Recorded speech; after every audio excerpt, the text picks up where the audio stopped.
y es que el amor, como don y como fruto, inclina el corazón a desear la justicia hacia nuestro prójimo. Hoy, en Renovando tu Mente, el amor puesto en práctica.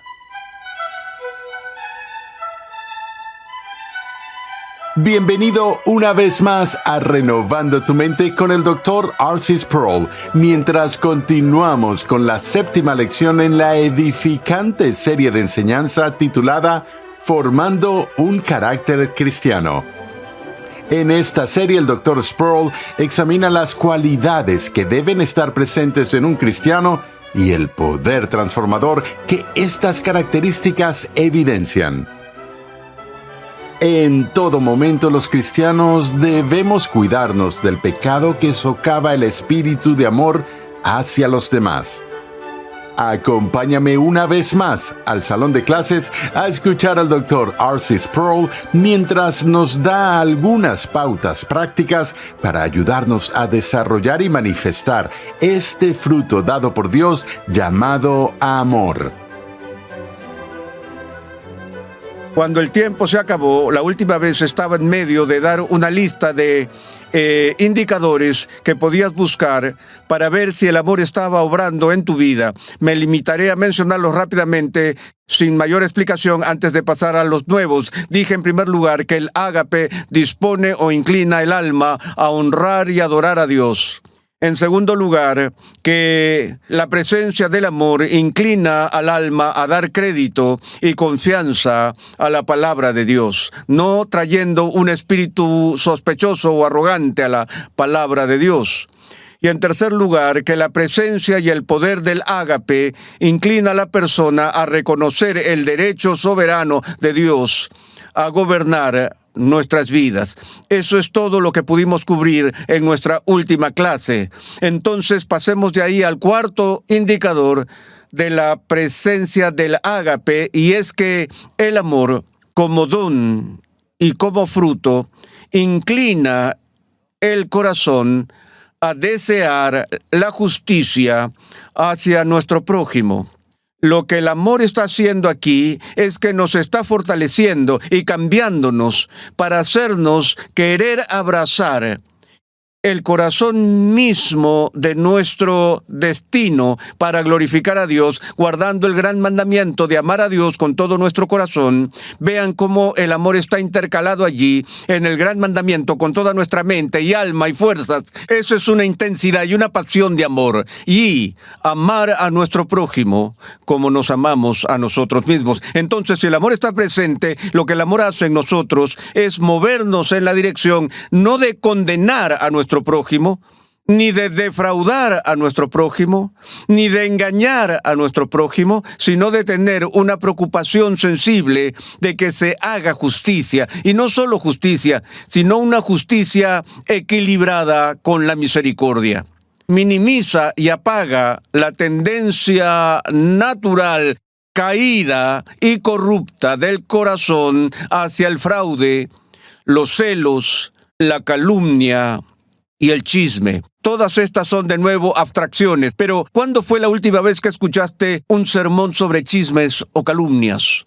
¿No es increíble que cuando Dios estableció los 10 mandamientos, el decálogo, el fundamento mismo de la ley para una sociedad de su pueblo, dio como parte del marco de esa cultura en los 10 primeros una prohibición contra la calumnia? Piensa por un momento cuánto las vidas de ustedes han sido lastimadas por las palabras de otras personas, por el asalto de la lengua contra tu carácter, a veces con justicia, pero muchas veces injustamente. El amor muerde la lengua. El Espíritu Santo no es un calumniador. A Satanás se le da el título que significa calumniador. La calumnia es de la carne. Engañar, estafar, chismorrear, manchar el nombre de otra persona, destrozarla, está en contraste y en oposición a la operación del amor. El amor edifica. El amor construye, no es destructivo hacia el prójimo. El quinto indicador, y este es interesante viniendo de Jonathan Edwards, es que el amor nos dispone hacia el contentamiento en cualquier situación en que nos encontremos. No en una especie de imperturbabilidad pasiva, complaciente y estoica, no una apatía. Hay una diferencia entre la apatía y el contentamiento. Pero como dijo el apóstol Pablo en su propia madurez y en su propio crecimiento en el Espíritu, he aprendido a contentarme cualquiera que sea mi situación. Qué difícil es lograr eso en este mundo. Porque, como dijo Blas Pascal, la gran paradoja del hombre, lo que hace del hombre la criatura de la más alta grandeza y al mismo tiempo de la más baja miseria, es que siempre podemos contemplar una vida mejor de la que actualmente podemos disfrutar.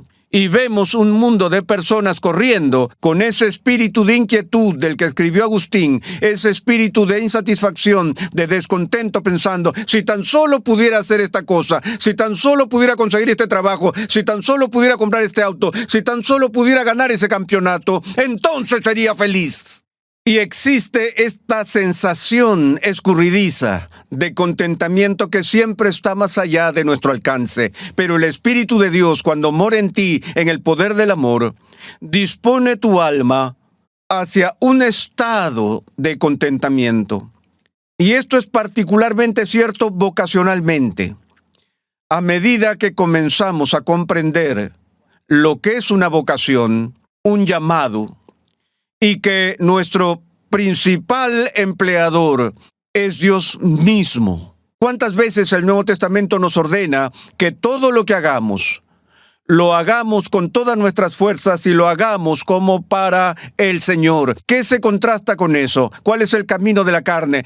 No para ser vistos como los que quieren agradar a los hombres, sino que el contraste allí es trabajar para la gloria de Dios o trabajar desde la perspectiva del servicio a los ojos. ¿Qué es el servicio a los ojos? Que mi desempeño, mi deber, mi trabajo, mi vocación, mi labor, mi empleo, se hace solo cuando alguien me está mirando o lo estoy haciendo con miras a su aprobación, a su acreditación, a su aplauso, etcétera. En lugar de gozosamente, como una ofrenda de amor de nuestras vidas, que es nuestro culto racional, como un sacrificio vivo ofrecido a Dios. No hay nadie que tenga ese 100%, pero lo que hace el amor es que te conmueve y te inclina a ver tu trabajo como para el Señor.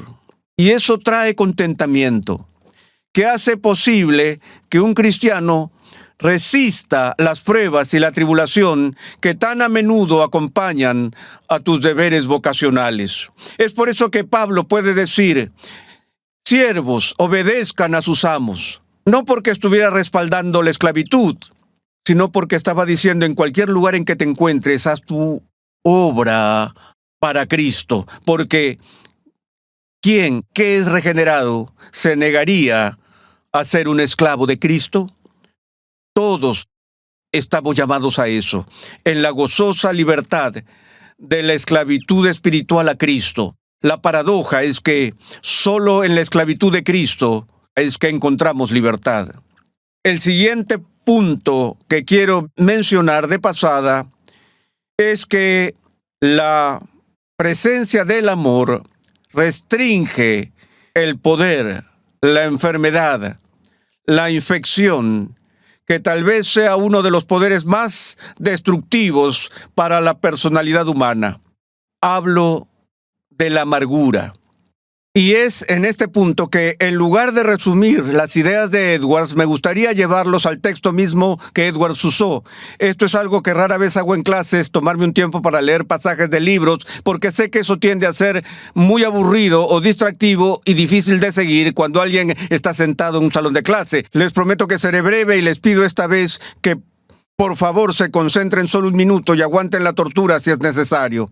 No puedo entretenerlos con gesticulaciones y todo eso. Voy a tener que leer del texto, pero quiero que lo lean de El amor y sus frutos, lo mejor que jamás he visto sobre el amor.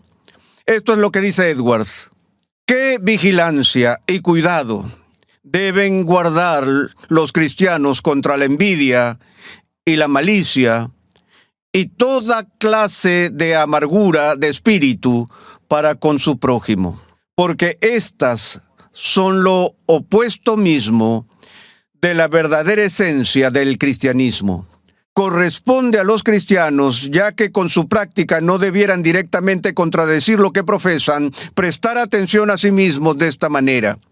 Deberían suprimir los primeros indicios de mala voluntad, amargura y envidia. Vigila estrictamente contra toda ocasión de tal espíritu. Esfuérzate y lucha al máximo contra tal temperamento que tiende a esa dirección. Y evita tanto como sea posible todas las tentaciones que puedan conducir a ello. Esto no es más que una sinopsis de la homilía del autor del libro de Hebreos. Un cristiano debe mantener en todo momento una fuerte guardia contra todo lo que tienda a derrocar, corromper o socavar el espíritu de amor, porque lo que impide el amor a los hombres, impide el ejercicio del amor a Dios. Si el amor es la suma del cristianismo, seguramente las cosas que lo derrocan son sumamente impropias para los cristianos. Ahora, aquí está la última oración, o las últimas dos oraciones, y quiero que las escuchen en especial. Un cristiano envidioso, un cristiano malicioso, un cristiano frío y duro de corazón es el mayor absurdo y contradicción. Es como si se hablara de un brillo oscuro o de una verdad falsa. Simplemente no puede ser. Eso no significa que los cristianos nunca tengan que luchar con el resentimiento. Si no fuera así, el Nuevo Testamento no perdería su tiempo con tantas advertencias y exhortaciones contra esa raíz de amargura que permitimos que brote en nuestras vidas y luego comenzamos a alimentarla y a nutrirla y a permitir que infecte todo el espíritu y nos lleve a la ruina. Somos vulnerables a la malicia, al resentimiento, a la amargura, particularmente en términos de nuestras relaciones interpersonales. Pero lo que Edwards está diciendo aquí es lo que el Nuevo Testamento dice una y otra vez. Lucha contra eso con todas tus fuerzas. ¿Ven? Eso es de lo que necesitamos ser conscientes si realmente vamos a crecer en gracia. Ser conscientes de esas cosas que apagan el espíritu y destruyen el poder del amor dentro de nosotros. Me gustaría hablar un poco sobre algunos principios prácticos de cómo podemos aumentar este tipo de manifestación de amor, particularmente hacia otras personas. El amor hacia el prójimo y el cultivo del espíritu de amor o el espíritu afable del que habla la Biblia. Tenemos una frase en teología llamada el juicio de la caridad. Cada vez que interactúo con otro ser humano, esa relación es muy complicada.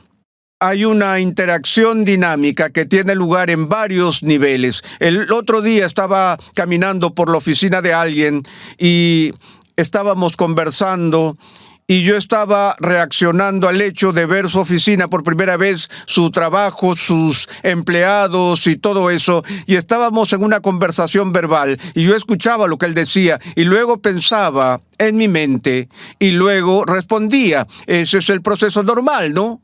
Pero no siempre decía lo que pensaba.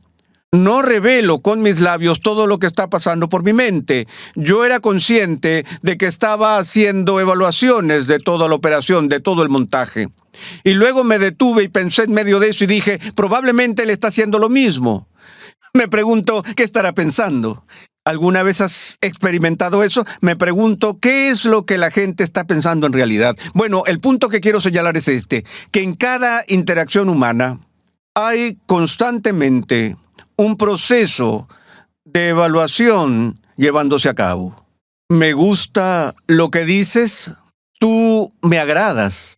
Me gusta lo que estás haciendo, me gusta cómo te ves. Estoy haciendo esas evaluaciones, ¿cierto? No necesariamente con una lista, no necesariamente con una intensidad consciente en cada momento, pero todo eso está sucediendo allí. Nos estamos juzgando los unos a los otros.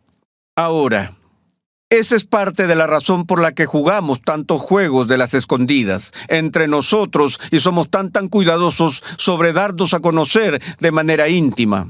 Hablé con el líder de una de las organizaciones cristianas más grandes de Estados Unidos hace poco y él me dijo, Arcí, espero que cuando muera haya 5 personas que puedan sentarse a ver mi funeral sin mirar sus relojes. Y casi me hizo llorar, porque hay un sentido en el que somos afortunados si hay 5 personas que se preocupen de esa manera por nosotros. La mayor parte de nuestro cuidado por otros es muy casual, es fugaz, es temporal, puede ser real e intenso por un momento, pero luego aprendemos a apagarlo y a ocuparnos de nuestros propios asuntos. Ahora, lo que el hombre estaba diciendo es, quiero que al menos 5 personas me amen. ¿Hay alguien en esta habitación que no quiera ser amado? Muchos de nosotros estaríamos satisfechos con una persona que sepamos con certeza que nos ama. Pero saben, todo el mundo se siente así. Y a fin de cuentas, en términos de la definición de cuál es nuestra obligación hacia nuestro prójimo, es la regla de oro. Y no es el ámbito exclusivo del cristianismo liberal. Debería estar en el corazón del cristianismo bíblico. Haz a los demás lo que te gustaría que te hagan a ti. Quiero que otras personas me amen. Quiero que sean amorosos conmigo. Quiero que practiquen el amor conmigo. Y eso nos lleva a lo que entendemos por el juicio de la caridad. El juicio de la caridad es simplemente esto. Y esto es algo que es una habilidad que se puede desarrollar a través de la práctica. Y es la práctica del beneficio de la duda. No es una práctica de ingenuidad. Sabemos que los seres humanos son capaces de actos de maldad maliciosos. Sabemos lo corruptas que pueden ser las personas. Uno de los cumplidos más significativos que he recibido en mi vida vino de mi hijo. No hace mucho me dijo, papá, no te entiendo. Le pregunté por qué. Me dijo, para alguien que cree en la depravación total de la humanidad, como tú lo haces, eres la persona que más confía en la gente que yo conozco. Él lo decía como una crítica. Pero era una crítica con doble sentido porque yo lo tomé como un cumplido. Le dije, ¿en serio? ¿Crees que soy así? ¿Que confío mucho en las personas? Bueno, estoy muy contento porque prefiero equivocarme en la dirección de confiar demasiado en alguien que calumniarlo confiando poco en la persona. De eso se trata el juicio de la caridad, de conceder el beneficio de la duda a la otra persona. Ahora, otra forma, en términos prácticos, de cómo me gusta definir el juicio de la caridad, la práctica del amor en las relaciones humanas, es la diferencia entre lo que llamamos análisis del mejor escenario y análisis del peor escenario. Cuando se produce un acontecimiento, cuando se realiza una acción, se pronuncia una palabra, sabemos que Dios no solo se preocupa por la acción externa que se lleva a cabo, sino que también lee el corazón. Y Dios se preocupa mucho por la motivación, por la intención del corazón. Y entendemos incluso a nivel terrenal en nuestros procesos judiciales del Tribunal de Justicia que hacemos distinciones entre asesinato en primer grado y de segundo grado, etc. Y parte de esa distinción radica en si se puede establecer o no que hubo ¿qué? Malicia premeditada. Eso se convierte en un análisis no solo del acto en sí mismo que se cometió, sino de si ese acto se cometió o no de manera premeditada. Porque entendemos humanamente que un motivo premeditado y malicioso intensifica el mal de la acción. Ahora, lo que es el análisis del peor de los casos es cuando jugamos el juego de leer el corazón de otras personas cuando nos hacen daño, cuando nos lastiman, cuando nos causan dolor. El análisis del peor escenario es cuando les atribuimos a ellos el peor de los motivos posibles. Permítanme decirlo de nuevo. El análisis del peor escenario es atribuir a otras personas el peor de todos los motivos posibles para sus acciones, los cuales nos resultan dolorosas a nosotros. Y cuando lo hacemos, es mejor que aprendamos a reconocerlo, porque eso no es de Dios, es destructivo.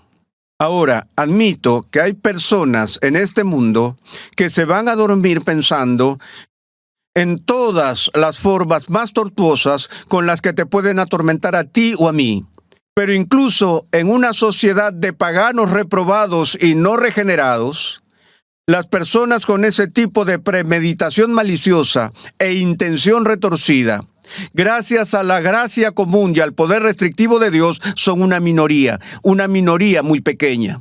Es muy poco probable que cuando alguien te lastima, tenga la intención de hacerlo tan severamente como lo hizo. Lo opuesto al análisis del peor de los escenarios es el análisis del mejor de los escenarios. El análisis de este último es todo lo contrario, donde atribuimos la mejor de todas las causas posibles a las acciones que duelen. Hay algunas personas que practican eso hasta el extremo.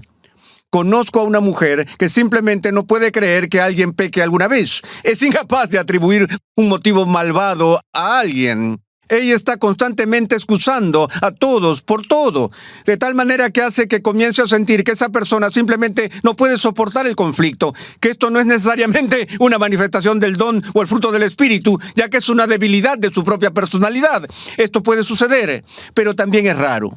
Atribuir el mejor de todos los motivos posibles a las acciones pecaminosas, desafortunadamente, es una práctica que normalmente reservamos ¿para quién?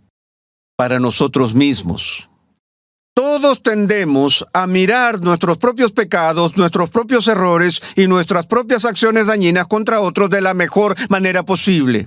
De hecho, la afirmación más frecuente que hacemos cuando alguien nos confronta diciendo «me lastimaste, me ofendiste, me heriste, me causaste dolor», lo primero que decimos que esa no era mi intención. La verdad de lo que realmente sucede a veces puede estar en el punto medio, pero como dije hace un momento, el amor tiende a errar en la dirección de la caridad. Tenemos que empezar a practicar el análisis del mejor de los escenarios, o al menos el análisis más caritativo del escenario, y sobre todo evitar el análisis del peor de los escenarios cuando lidiamos con los que nos han hecho daño. Cuando comenzamos a practicar eso, entonces el amor se fortalece y el resto del fruto del Espíritu comienza a nutrirse. Y veremos esos frutos en nuestra próxima sesión.